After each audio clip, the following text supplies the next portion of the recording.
యాకోబు, లాజరు, గొర్రెలను భద్రం చేయండి రా. ఏం బతుకో ఏమో, ఈ కట్టాలు ఎప్పుడు తీరుతాయో ఏటో, మన బ్రతుకు ఎప్పుడు తెల్లారుతో. ఏటన్నా అంత దిగాలుగా మాట్లాడుతున్నావు? ఇప్పుడు ఏటైనదేటి? ఏటైనదంటావేట్రా, మనకు రెక్కడితే గాని డొక్కాడదు. పిల్లలేమో పెద్దోళ్ళు అయిపోతాండ్రు, వాళ్ళ బతుకులు ఎట్టాగో ఏటో. ఏంటయ్యా పెద్ద అయినా అంత దిగులు పడమాక. నీకేడు తెలుస్తుందిరా, నువ్వు చిన్నోడివి. రాజుగారు పన్నులు పెంచుకుంటూ పోతూ పన్ను మీద పన్ను పీకేస్తున్నారు. గొర్రెకి పన్ను, గొర్రె పిల్లకి పన్ను, చివరికి చేతిలో కర్రకి పన్నే. రాజుగారి సంగతి ఏంటో గాని కొత్తదారులు మాత్రం తక్కువ తిన్నారా.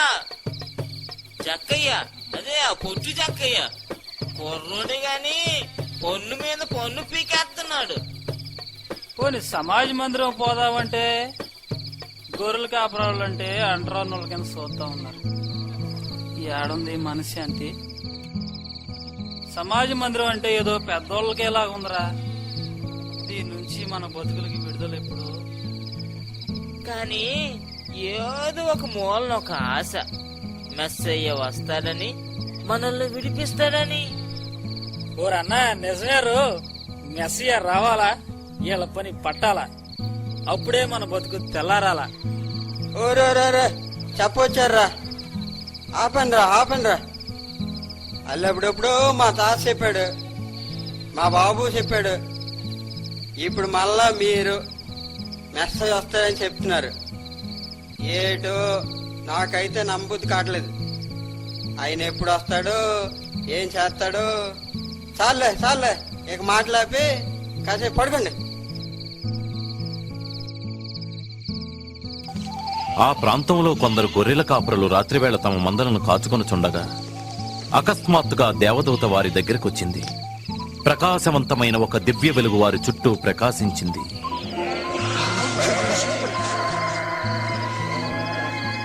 దావీదు పట్టణమందు నేడు రక్షకుడు మీ కొరకు పుట్టి ఉన్నాడు. ఈయనే ప్రభు అయిన క్రీస్తు.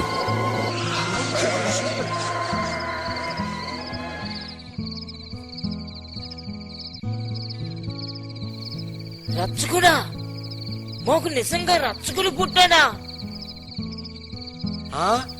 నిజమా? అరే రచ్చకుడు పుట్టాడ్రా. ఒరే యాకోబు, ఇదన్నావా? ఒరే ఆగరా, ఏటి అర్థం కావట్లేదు. ఇది కళ నిజమా? ఎంత గొప్ప శుభవార్త. దావీదు పట్నం అంటే బెత్లెహేం అని మా తాత చెప్పాడు. ఒరే, అది పక్కనే కదా, ఇప్పుడే వెళ్దాం పదండి, రచ్చుకుని చూద్దాం. అమ్మయ్యా, ఇక మన కష్టాలన్నీ తీరిపోతాయి. ఓరోరోరే ఆగండ్రా ఆగండ్రా. బెత్లెహేం పురంలో ఏ పశువులు పాక, ఆ పశువులతో ఎక్కడుందో ఎలా వెతుకుతాం? ఒరన్న నిజమేరా, మనల్ని అందరూ పిచ్చోళ్ళు అనుకుంటారేమో. అర్ధరాత్రి కాడ ఏడెదుకుదాం? అంతేకాదన్నా, ఈ గొర్రెల మాట ఏంటి? ఊరొచ్చాడ్రా గొర్రెలు చూసుకునేవాడు. ఒరే పల్లకొండ్రా, ఆ దేవుడే దారి చూపెత్తాడు. సరే పదన్నా పోదాం. సరే పదన్నా పోదాం.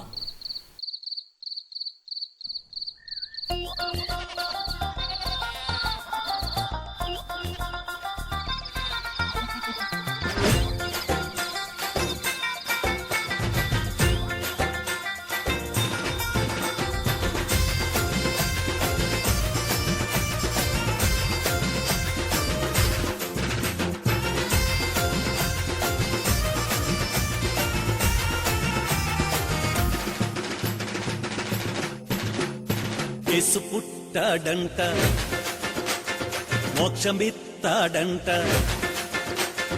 యేసు పుట్టాడంట, మోక్షమిస్తాడంట. నిన్ను నన్ను రమ్మన్నాడంట, నన్ను నిన్ను రమ్మన్నాడంట. రారురే పొదామురే, రారురే పొదామురే. యేసు పుట్టాడంట, మోక్షమిస్తాడంట. యేసు పుట్టాడంట, మోక్షమిస్తాడంట. నిన్ను నన్ను రమ్మన్నాడంట నన్ను నిన్ను రమ్మన్నాడంట రారు రే పోదాము రే రారు రే సుదాము రే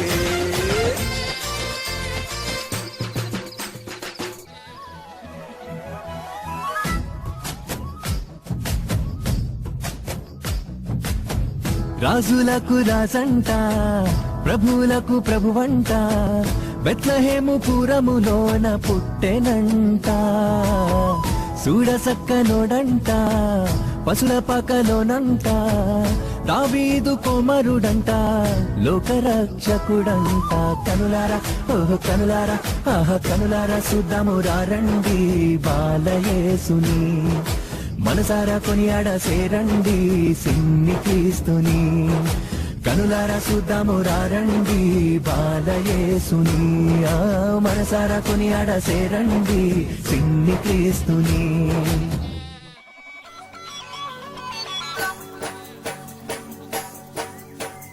రాజులకు రాజు పుట్టేనయ్య రాజులకు రాజు పుట్టేనయ్య రాలే చూడా మన నెల్లుగా నన్నయ్య రాలే చూడా మన నెల్లుగా నన్నయ్య రాజులకు రాజు పుట్టేనయ్య రాజులకు రాజు పుట్టేనయ్య రాలే చూడా మన నెల్లుగా నన్నయ్య రాలే చూడా మన నెల్లుగా నన్నయ్య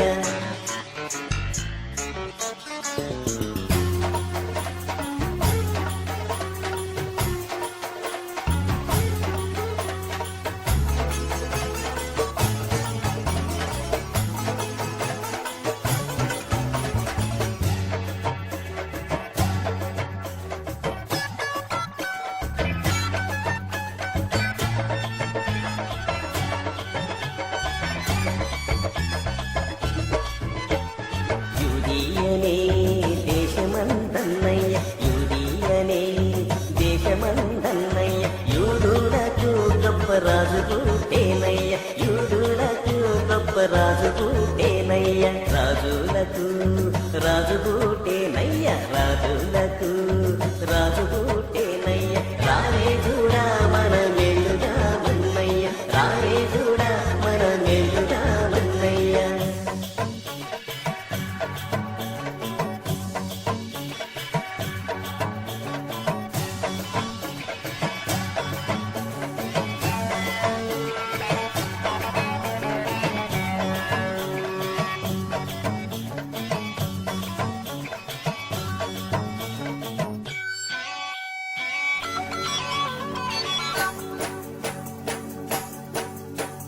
పశువుల పాకలో నన్నయ్య పశువుల పాకలో నన్నయ్య శిశువు బుట్టే చూడరండి రన్నయ్య శిశువు బుట్టే చూడరండి రన్నయ్య రాజులకు రాజు బుట్టేనయ్య రాజులకు రాజు బుట్టేనయ్య రాలే చూడా మన మెల్లుగా మన్నయ్య రాలే చూడా మన మెల్లుగా మన్నయ్య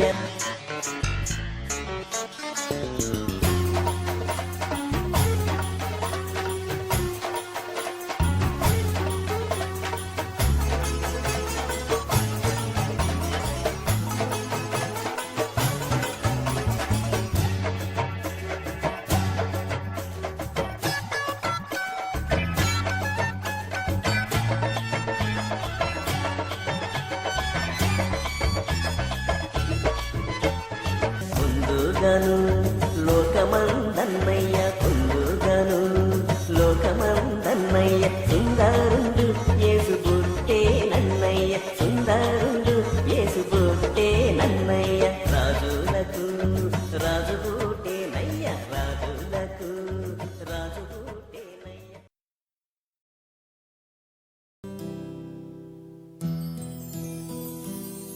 ఆ కాలములో కొందరు తూర్పు దేశపు జ్ఞానులు మహాజ్ఞాని అయిన దానియేలు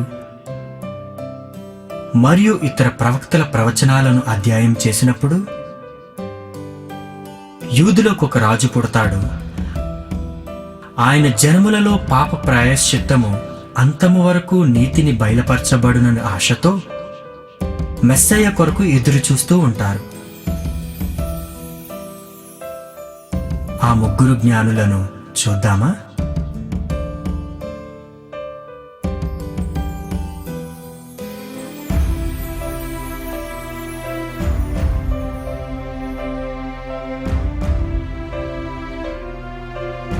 కాస్పర్, మెల్కియార్, మెస్సే రాకకు చెప్పబడిన గడువు ముగిసిపోనై ఉన్నది. అందుకే మనం ఇక్కడ కూడుకొని ఆయన జన్మ సూచన కొరకై ఎదురు చూస్తూ ఉన్నాం. అవును బెల్షజర్, కానీ ఆ రాజాదిరాజు జన్మాన్ని గురించి తెలుసుకునేదెలా? ఎలా పుడతాడో, ఎక్కడ పుడతాడో, ఎప్పుడు పుడతాడో?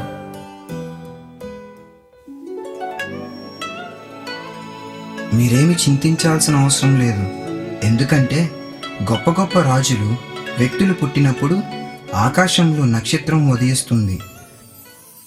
మరి మనం ఎదురు చూసేది యూదుల రాజు, రాజాదిరాజు, ప్రభులకు ప్రభువు కాబట్టి మెస్సయ్య జననానికి సూచనగా ఒక దివ్యమైన తార తప్పక ఉదయిస్తుందని అనుకుంటున్నాను. అవును, నిజమే కదా. హే కాస్పర్, మెల్కియార్, చూడండి చూడండి, ఒక తార, ప్రకాశమానమైన తార. అవును, ఆయన పుట్టాడు, మెస్సయ్య పుట్టాడు. ఇంత ప్రకాశమానమైన నక్షత్రం ఇంతకు మునుపెన్నడూ చూడలేదే.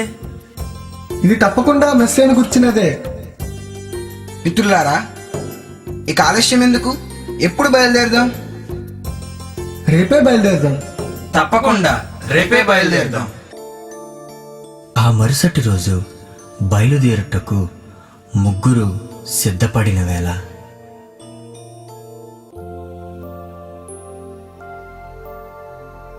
కాస్పర్, మెల్కియార్, ఏంటి విశేషాలు? అన్నీ సిద్ధమేనా? సిద్ధమే, కానీ ఇప్పుడు ఎక్కడికి వెళ్ళాలి, ఎటు వెళ్ళాలి? యూదుల రాజధాని యెరూషలేము కాబట్టి మనం వెళ్ళాల్సింది అక్కడికే అనుకుంటున్నాను. ఎందుకైనా మంచిది, మనం ఆ తార వెంబడి వెళ్తే బాగుంటుందేమో. అది కూడా బానే ఉంటుంది. సరే, తార వెంటే వెళ్దాం. అది చూపిన దారిలోనే వెళ్దాం. నేనైతే నాకున్న సమస్తాన్ని అమ్మి ఖర్చులకు కొంత నా కుటుంబానికి ఇచ్చి మిక్కిలి వెలగల ఈ సాంబ్రాన్ని కొనుక్కుని మెస్సయ్యకు అర్పించాలని వచ్చాను. మంచిది మిత్రమా. బెల్షజర్, నువ్వేం తెస్తున్నావు? మెల్కియార్, నా కుటుంబానికి కావలసిన ఖర్చులు, నా ప్రయాణ ఖర్చులు పోగా మిగిలిన దానితో ఈ ప్రశస్తమైన ఓఫీరు బంగారంను తీసుకుని వచ్చాను. ఇంతకు మించి ఏమీ తాలేకపోయిన మిత్రమా, మరి నువ్వేం తెస్తున్నావు?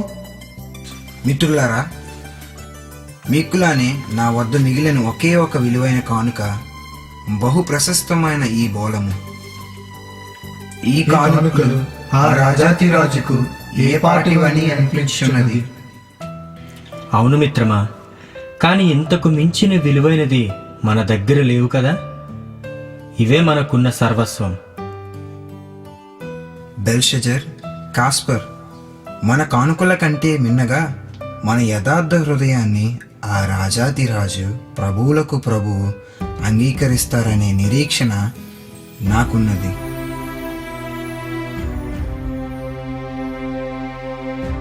ఇక ఆలస్యం ఎందుకు? బయలుదేరదామా? తప్పకుండా పదండి, వెళ్దాం.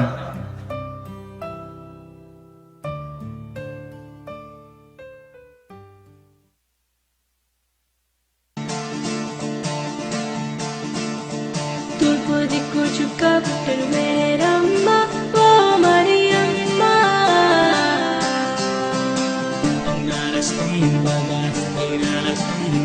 తూర్పు దిక్కు చుక్క పుట్టెను